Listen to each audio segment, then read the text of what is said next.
So my name is Jessica Hernandez. I'm 26. I was born in Colombia in 1994 and I lived there until I was 5. And then my parents decided that they wanted a better life for us, so we moved to the States. We kind of moved around a lot, Texas, New York, all these different places, but we ended up spending the most time in Minnesota, which is kind of where I learned to speak English. I spent the majority of my childhood there. And I was there until 2004. And in 2004, they decided that, the States wasn't for us, and we decided to come to Canada. So I've been in London since 2004. My parents worked a lot. I think that's the thing that I remember the most, is we didn't really spend a lot of time together because they were busy.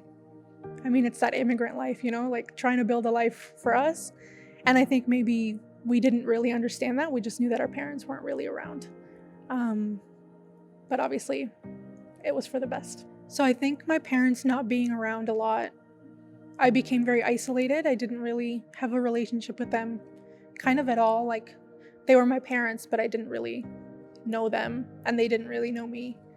So a lot of my childhood I spent around friends for the most part. I think my identity was built by the people that I surrounded myself by, which was, school friends. And I think that growing up, I just wish I had known them better, or at least that I had known that their intentions were good and to provide for us. My mental health started to become pretty bad. I think I was like 13, and I noticed that I just didn't feel right. Like, I didn't feel like myself. Nothing made me happy. I was just kind of like surviving. There was like no purpose to being alive. And it started to get worse, obviously, as time went on, and it started to affect me in school. So I ended up dropping out of high school when I was 16. And it got to the point where I didn't feel anything. I didn't feel happiness or sadness or anything. And so I started to hurt myself because it was the only way that I could feel anything. And I think that was the peak of like my deteriorating mental health, was when I was relying on physical pain to feel anything at all.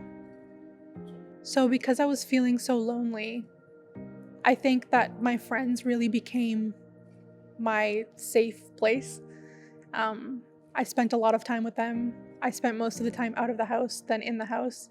And that really amplified as I got older. Like, when I became a teenager, I hated being at home because why would I want to spend time with my parents that I didn't really know them? They didn't really know me. I didn't really dive into drugs. Like, it wasn't a decision that I made overnight. It started with my mental health started to get worse. I think the isolation had a lot to do with that. I became super depressed. I attempted suicide more than 5 times. I really don't even know how many times. And I was just looking for something. I think community and family. And so when my mental health was at its worst, I left home because I felt bad for my sisters, honestly, that they had to see me struggling through everything that I was struggling through. So I ended up homeless when I was 17. And I think I was at the wrong place at the wrong time, or at the right place at the right time, depends on how you look at it. And I met a group of people that I didn't know were addicts at the time, but they kind of welcomed me in, and I finally felt like I had a family. Like, they were always there for me. They looked out for me. And it just so happened that they used drugs. And that's how I got introduced to using drugs. When I first started hanging out with them, it wasn't a drug addiction. It was partying and having fun, and it was social, and I was having a great time, if I'm being really honest. And then I tried one particular drug. And when I tried that drug, I realized that I was going to have a problem because I became physically dependent on it. It wasn't fun anymore. It wasn't a party. It was a problem.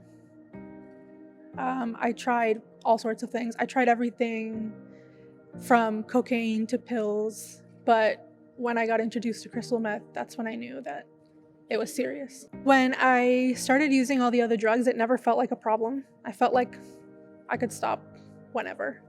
I never felt like I needed it to survive. So cocaine, benzos, whatever. I just did them because they were there. I never sought them out. But when I tried crystal meth, that's when I knew that, like, I really was addicted. With meth, I couldn't stop. It became my whole life. Like, I woke up and my only purpose was to find more, just to survive. I remember growing up, I would always judge people who begged for money on the street. I guess I never saw myself in their shoes, but my addiction to crystal meth became pretty severe, and we were living in hotel rooms. And we were living with this one person in particular. She was a prostitute, and she was our friend, and she would pay for everything because she made a lot of money doing what she did. But I hated that she paid for everything, so my addiction to meth got to the point where I was that person begging for money on the street because I needed to provide drugs for myself. Because if I didn't, I felt like I was dying. It got really bad. There were so many bad experiences as an addict, and I don't mean to like smile. It's just, I can't even believe my life got to that point. But I think the worst one, we were living at this hotel and we had a dealer come over, and usually, you know, they would be there, we would pay for everything, and then they would leave. He was on something, I don't know what he was on, and he passed out on the bed.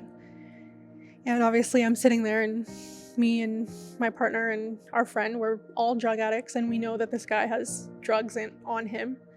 So we decided to just take them, and we did them all. He was passed out for a couple hours, so he had no idea. And I remember when we finished, we kind of realized like what had happened. Like, we just robbed somebody. It was very dangerous. It's one of the biggest dealers in the city. And we didn't know what to do. We kind of panicked. So me and my boyfriend, we left to hide because God knows what that guy would have done to us. And my friend was actually friends with him, so she stayed behind to kind of like try and mediate the situation. I don't know what happened. We were hiding behind a dumpster downtown for like a couple hours. It was like 4 o'clock in the morning, and down the street there was a McDonald's. So eventually we were like, okay, well, clearly he's not coming to find us, so let's just go sit in McDonald's until we feel safe enough to go back to the hotel room. And we were sitting there, and him, the dealer, and a couple of his friends found us in the McDonald's, and they kind of cornered us into a booth. So we were sitting on the inside of a booth. We couldn't leave, and they pulled out guns on us. They said, you know, you just robbed us and you're gonna have to pay for it somehow. We don't know how. You're gonna have to figure it out. And my boyfriend had prescription drugs on him, so he gave them the prescriptions, and that was the moment where I knew that I was putting myself in situations where my life was in danger. My rock bottom was intense. I ended up getting an apartment with my boyfriend, and we were living together, using every day, just surviving. And he had become very abusive, very physically abusive. And we had a fight one day. It was something stupid, like I think I didn't wake up early enough, and we started arguing, and things escalated, and I ended up in the hospital because he sliced my wrist open. I remember looking down, and there was blood everywhere, and I could see the bones in my arm. And I was like, if I don't die today, it's gonna happen soon. Either the drugs are gonna kill me, this relationship is gonna kill me, or I'm gonna kill myself. And that was the moment that I knew that I couldn't do that anymore. The risk wasn't worth it. What was your first step into getting better? My first step in recovering was calling my mom and saying that I wanted to come home. That was the first time I think that I had told her that in years. And I had to tell her what had happened. I had to tell her that I was doing drugs, that I was addicted to drugs. And I think she already knew, but it's different to hear it from the person that you care about who's struggling. And I had to tell her that I needed help because I couldn't leave on my own. That was my first step. And then the second step was? The second step was leaving. So my boyfriend was out and my mom came over. And I remember I trashed the apartment, just like grabbing everything that I could take, all my clothes and my stuff. And I packed, I think it was like 1, maybe 2 bags. And my mom picked me up and I went back to her house.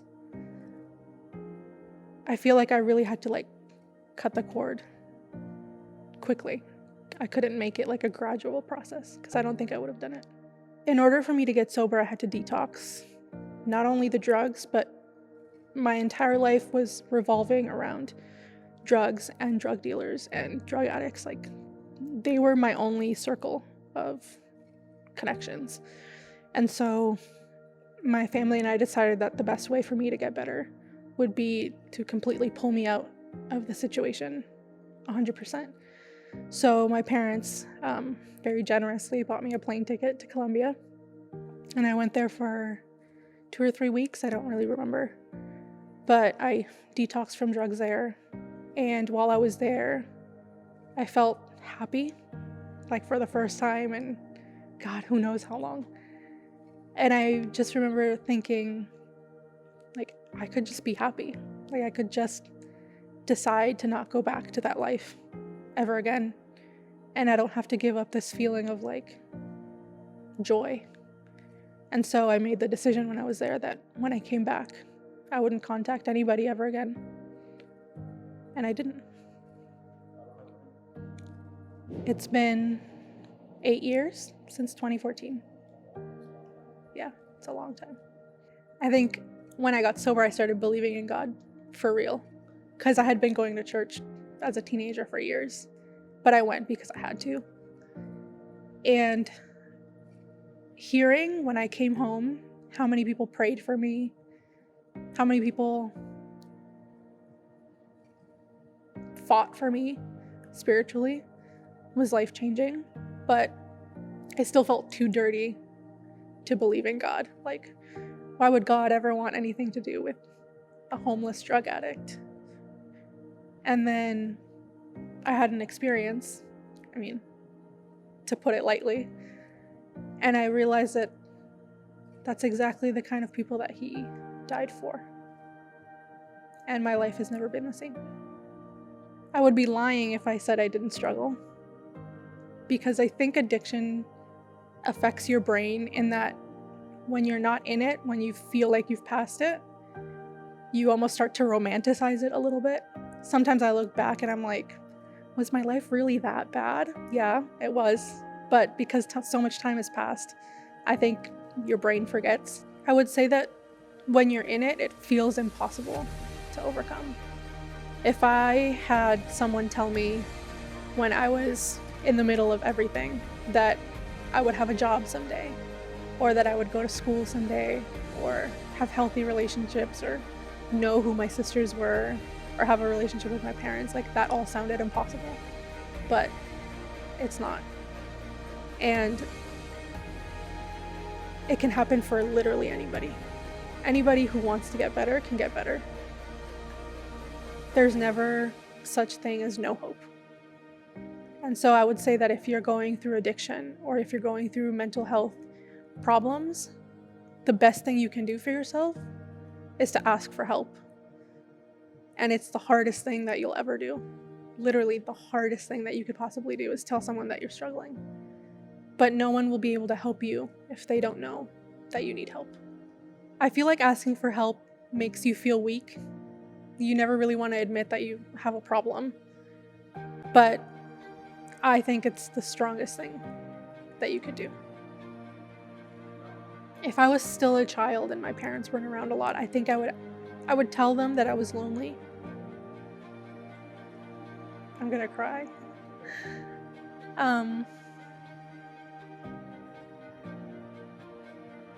I think I would tell them that it felt like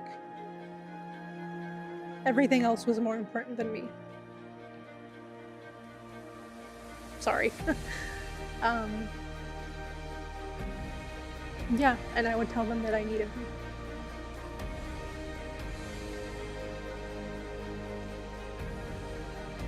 Oh, my makeup. Yeah, that's what I would say. What would I say to my parents today? Actually, I tell them all the time. I'm really grateful for what they did for us, because I know that although my life was not easy during that time, their life was not easy either. And they made a lot of sacrifices for me to be able to sit here today alive. And I'm really grateful for that. Yeah.